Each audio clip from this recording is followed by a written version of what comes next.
And I think if you take that sentence and you turn it into a prayer, it can be, I understand it more fully, dear God, please shape my day. Please frame my experience, please be present in my eating, my sleeping, and please name for me the season and the hour. Because to me, it's constant exercise in consciousness, and I leave it behind when I get consumed by minutia. So but what he's talking about throughout the story is something that is really powerful. I mean, it's it's life's blood, in addition to being life force. So it's interesting. I think too, for me, I understood it very much the way you said it would work in a prayer, Claire, which is that I'm the one who has to decide whether this shaping is going to be part of my day. Whereas for Rodriguez, he was blessed that it was just the air he breathed. And so I think you alluded to something like that, Michael, at the beginning of your talk about what is it that we do for ourselves, as opposed to what's done in and around and for us. So we step into a larger world or a larger history of faith, and then we individually kind of shape it or don't shape it to fit our lives. So there's a big difference here, I think. And I can't say that growing up, my faith probably bookmarked my day in some ways, but because religion was never part of, or faith was never part of a discussion in my household at all, I wouldn't have noticed if that was the air that I was breathing. So I was taught table graces and nighttime prayer, but when I figured out that I was praying that if I should die was not one word, it was if I should die, then I was like, oh no, I'm done with that one. So it's, I think it was very, very different for me. In many ways, the answers that you all have given have talked about a depth of faith or a depth of prayer. Rodriguez on page 137, in some ways was talking more about just a roteness in his practice.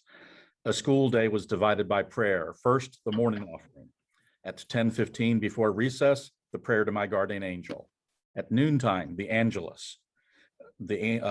After lunch came the Creed. And before going home, the act of contrition.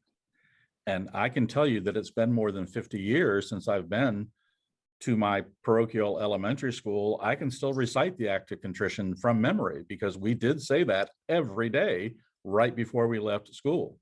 And so these things were just ingrained in that way. A little bit earlier, he said, school days were routinely divided by prayers said with classmates.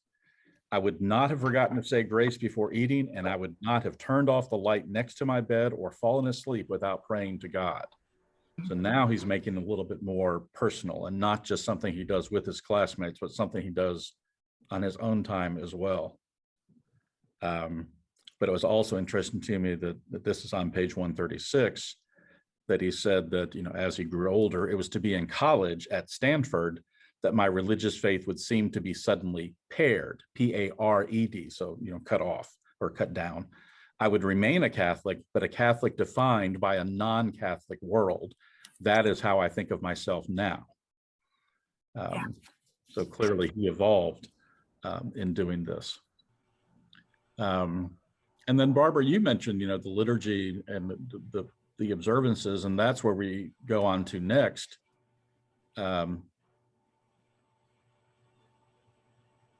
Because, remember his parents moved from a Mexican village where nothing but Spanish was spoken to the US.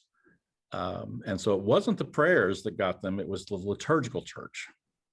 And it has been the liturgical church that's excited my parents. In ceremonies of public worship, they have been moved, assured that their lives, all aspects of their lives, from waking to eating, from birth until death, all moments possess great significance.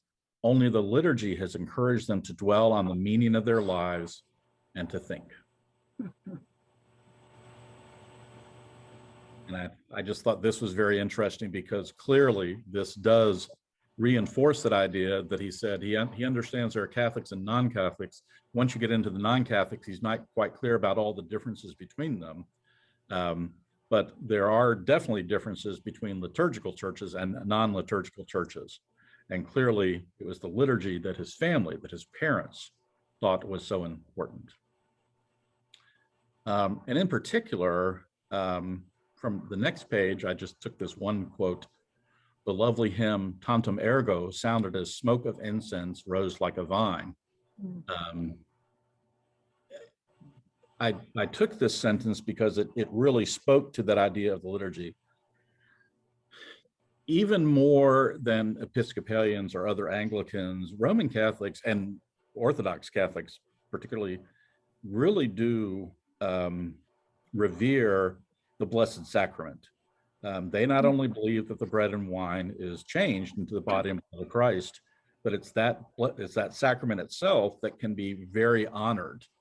And so they have a practice. Oops, Catherine Strayer is wanting to get in. There we go. There is a practice of adoration.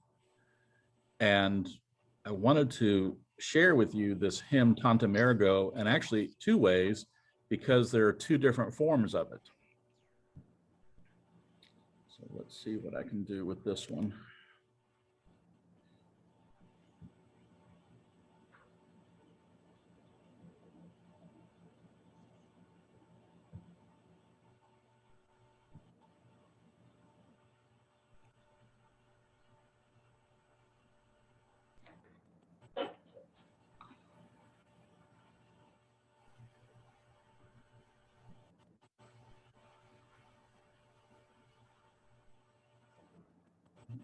Okay.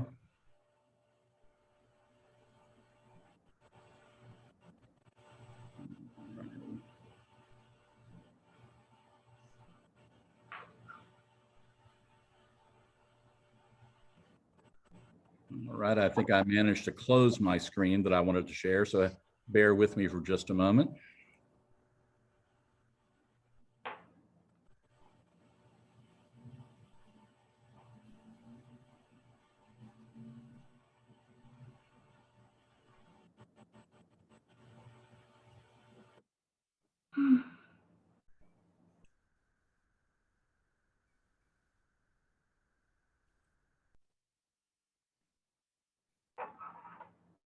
And because I closed it, now when I go back to it, I'm going to have to jump us past the advertisement at the beginning.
Now, I am not sure how well you all could hear that. How was the volume?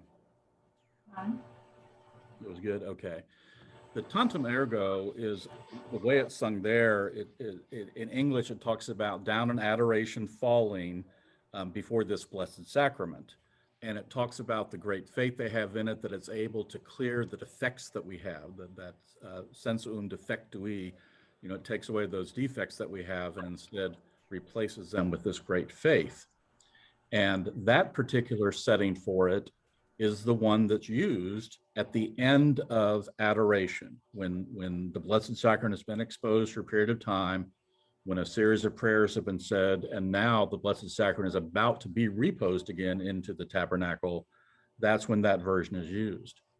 But it actually is the last two verses of a longer hymn written by Thomas Aquinas, which is the Pange Lingua, Sing My Tongue, which is typically sung on Maundy Thursday, when again, the Blessed Sacrament is being revered greatly, because after the celebration of the Eucharist on Maundy Thursday, the Blessed Sacrament actually is taken off of the altar, processed around the church in most Roman and Orthodox churches, and then placed somewhere else on a temporary altar that's greatly decorated. But the idea is, of course, just as it is in our church, that the altar itself is left completely bare following that service through Good Friday.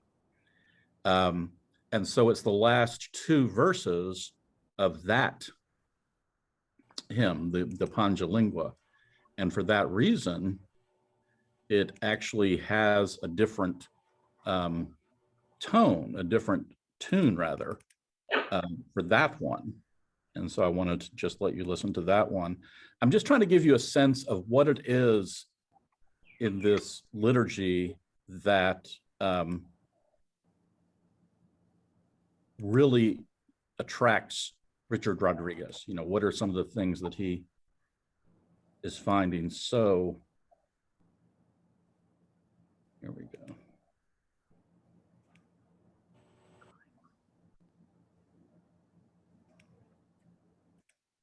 I'm going to mute while I jump past the ad.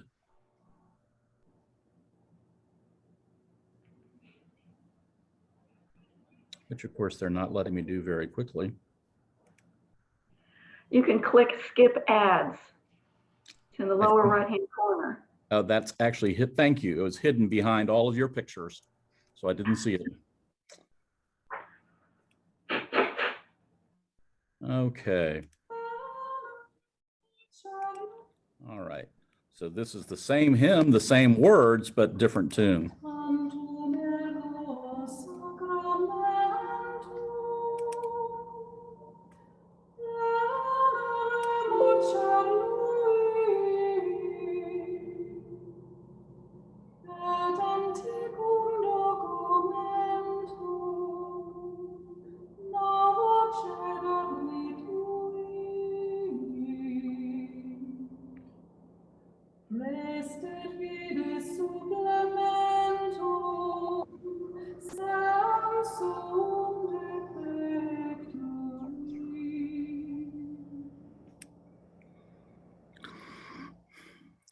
The line that you heard that says prestate fides supplementum, fides is faith.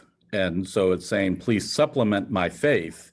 And that's what's going to therefore set aside any defects I might have. What I'm hoping you hear in these is the intonation of the songs, whether it's the version that's done at the end of adoration or whether it's the version that's done on Maundy Thursday night.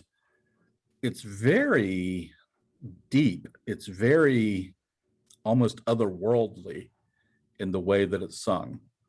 And this is what Richard Rodriguez's family and even he himself really is seeking, and what he really loves about the liturgical church. So we can return now to our PowerPoint.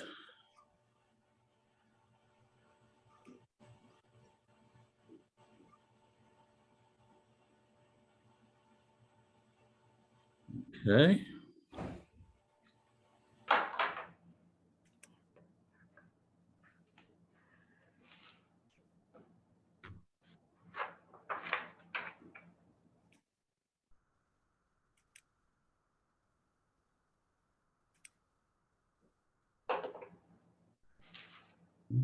Let me get to my PowerPoint.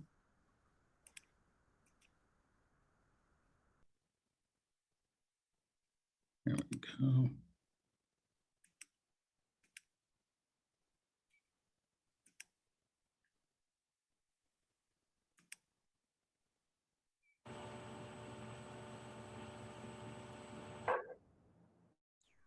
All right.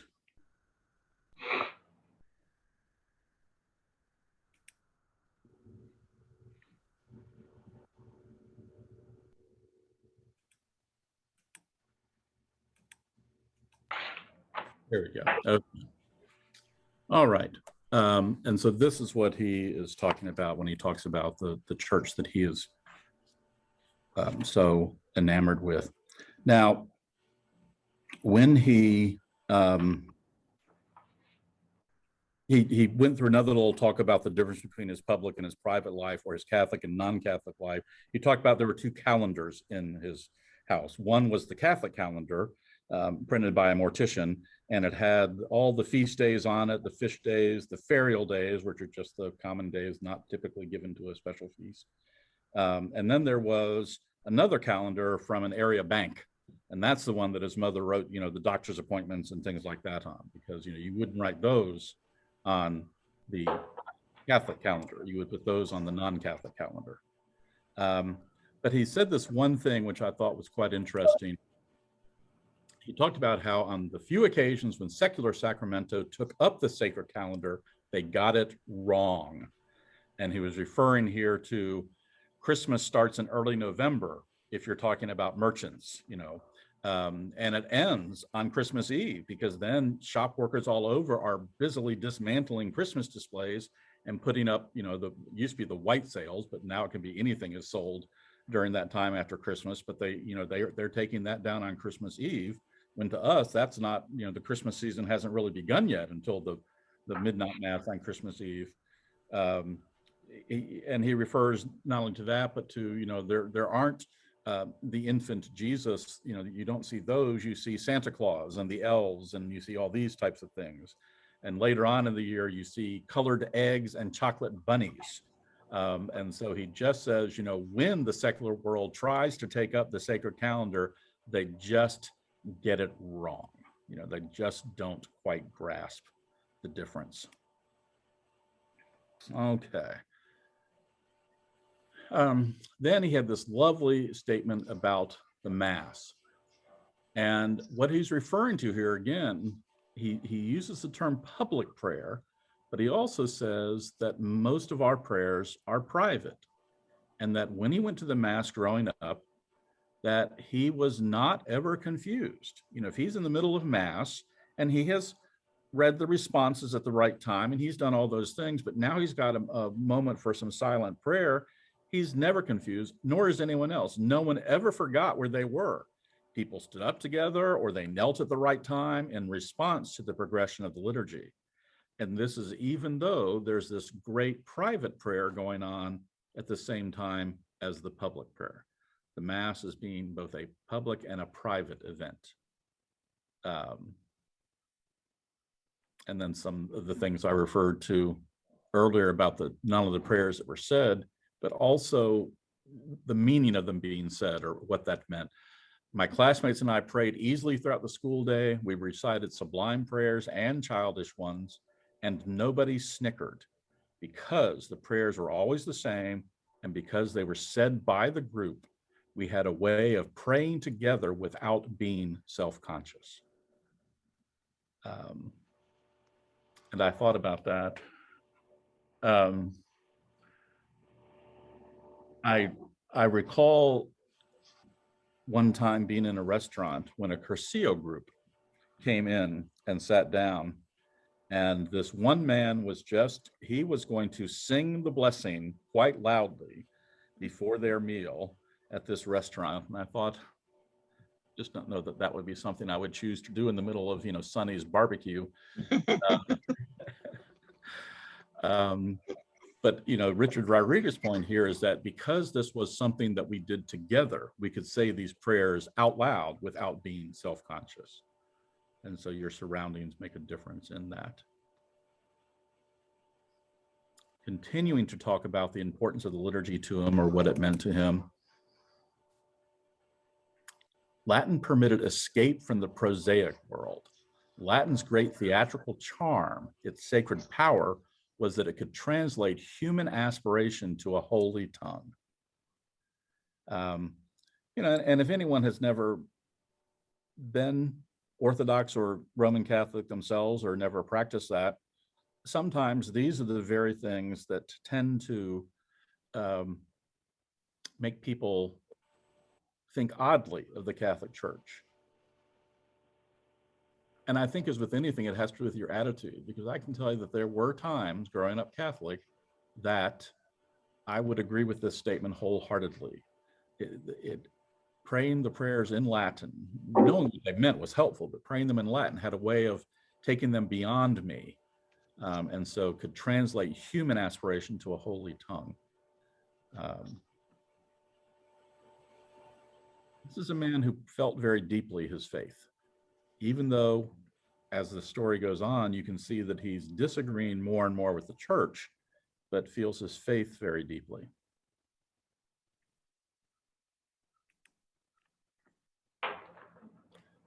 So he says, well, now I go to Mass every Sunday, a ritual that seeks to feed my mind and would starve my somewhat metaphorical soul.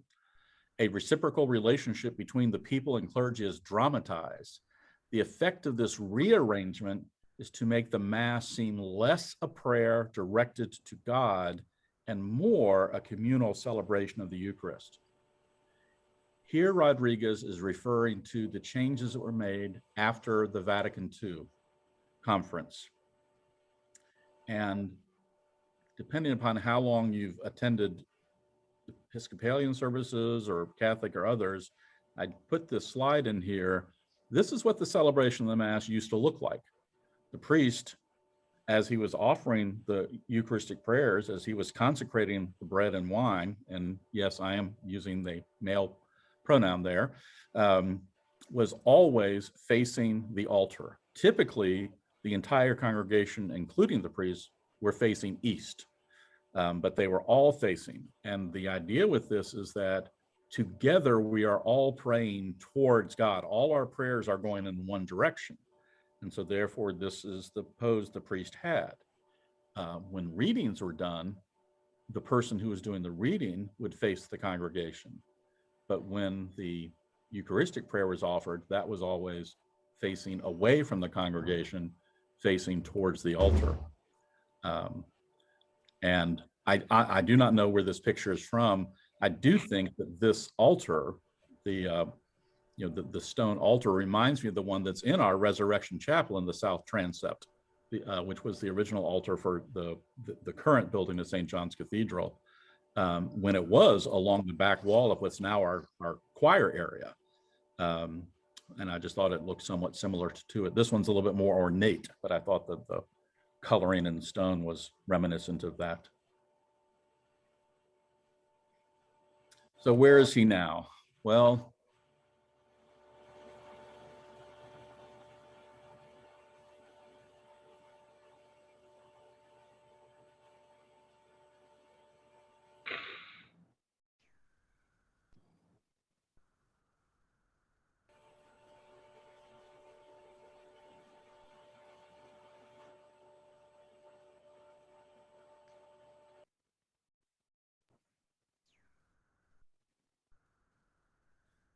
this statement said a lot to me, because I thought there was a lot of self-awareness there to acknowledge that I'm not really sure myself, what I'm really saying when I profess Catholicism. I'm not quite clear on this anymore.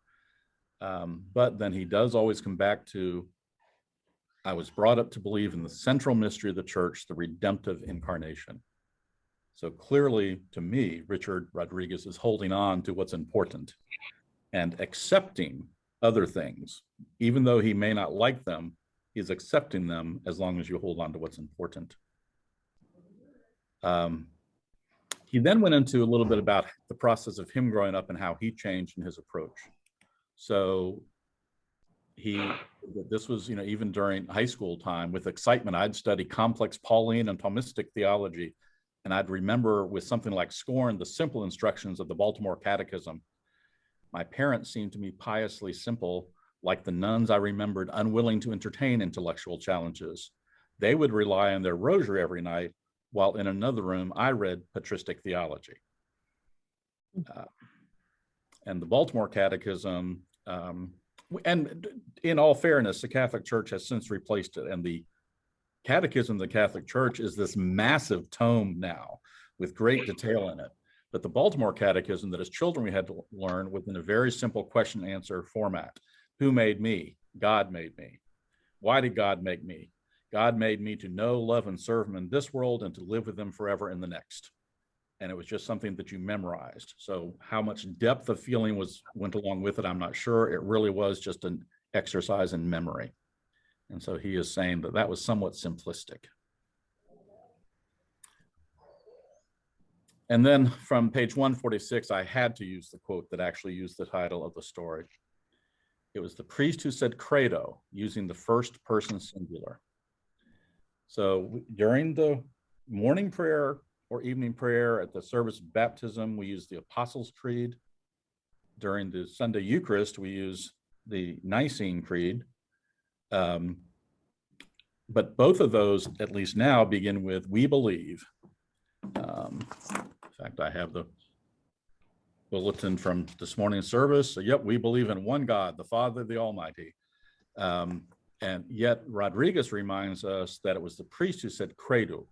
Credo was singular. Credemus would be plural. If we were to say credemus, that's we believe. Credo is I believe. And at the old Mass, the priest Credo complexly reminded the congregation of the fact that each person stands before God as an individual. You know, we've got to stand alone before God in our rightness or wrongness. But to him, it implied at the same time, because the priest could join all voices in the union of believers, the consolation of communal faith. So again, in the Creed, Rodriguez is talking about this public and private faith, public and private prayer.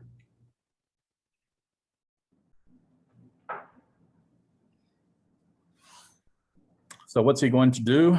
Well, he says he'd rather go to a high ceremonial mass. You know, he likes the incense. You know, he likes the ritual. He'd like to reap for an hour or two its communal assurance. The sentimental solution would be ideal, to remain a liberal Catholic and to worship at a traditional mass. I have a feeling that no matter what our faith background is, this tugs at all of us, because surely at some point in your life you have thought, this isn't the way we used to do it, or this isn't the way we've always done it. And of course, as we know, in any Anglican connected church, the one right way to do things is the way that the former rector did them. That is the correct way to do things.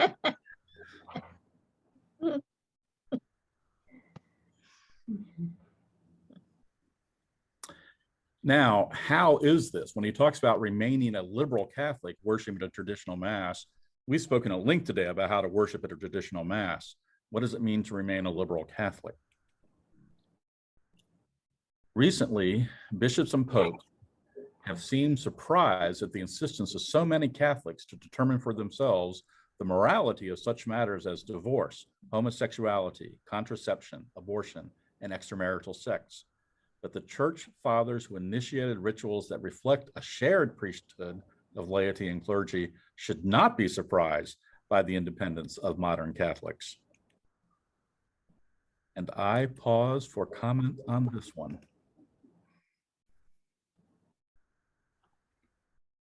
Sounds like the Episcopal Church. Nina, I think you're muted. Not that they're surprised, but yeah. Mm-hmm. Determine for themselves some more morality. It sounds like the Episcopal Church.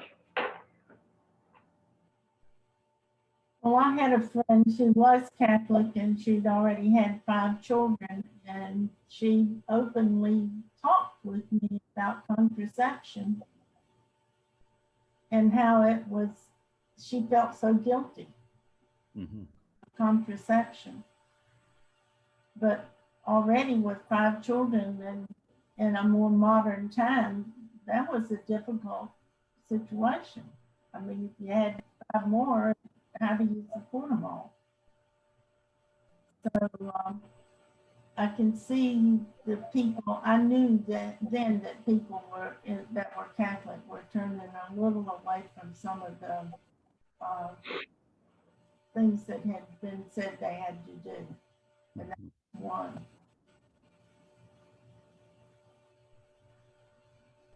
And I also had a friend who could not have children, and they went about various ways of trying to conceive, more modern ways. And but that person said, we did nothing against the church. So I'm not up on what the Catholics let you do, but I know how it affects people. And it probably won't surprise anyone to hear that the official position of the church and what individual pastors and priests do and say to their congregations are not always aligned. This is many, many years ago. After my paternal grandmother died, my grandfather was going to marry again, and his wife, his fiance at the time, decided to become a Catholic. And to be fair, I'm not sure she had some deep-seated faith reason for doing so. I think she just thought it would make my grandfather happy. But she met with the priest of the parish and told him in no uncertain terms that it was none of the Catholic Church's business if anyone had a divorce, and the Catholic Church had no place in telling a woman about whether or not she could have an abortion. And Father Kelly was a dear Irish priest, and I would have thought he was quite conservative, and all Father Kelly said to her is, Helen, are you gonna get a divorce? She said, well, no. Are you planning on having an abortion? No. Welcome to the Catholic Church. So I think that even the clergy is more connected with the people in the pews than necessarily the hierarchy is in this regard. In this last slide that I have for you, it does say that secular institutions flounder to imitate the gift that is uniquely found in the temple and mosque and church. Secular institutions lack the key. They have no basis for claiming access to the realm of the private. They ignore the individual's right to be private. And we come at the end of this writing to what Rodriguez said at the beginning, is that there is this juxtaposition of your private and public practice of faith, your private and public practice of prayer. And he was very much enriched by the public practice, but it was the private practice that I think he felt sustained him.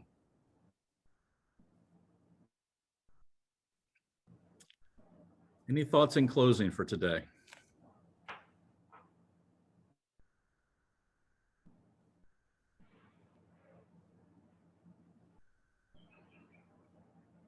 Thank you for giving us this, because I think it leads to our own reflection of what our private and public personas in prayer and in faith.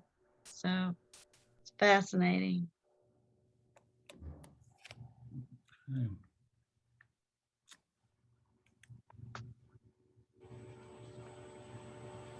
All right.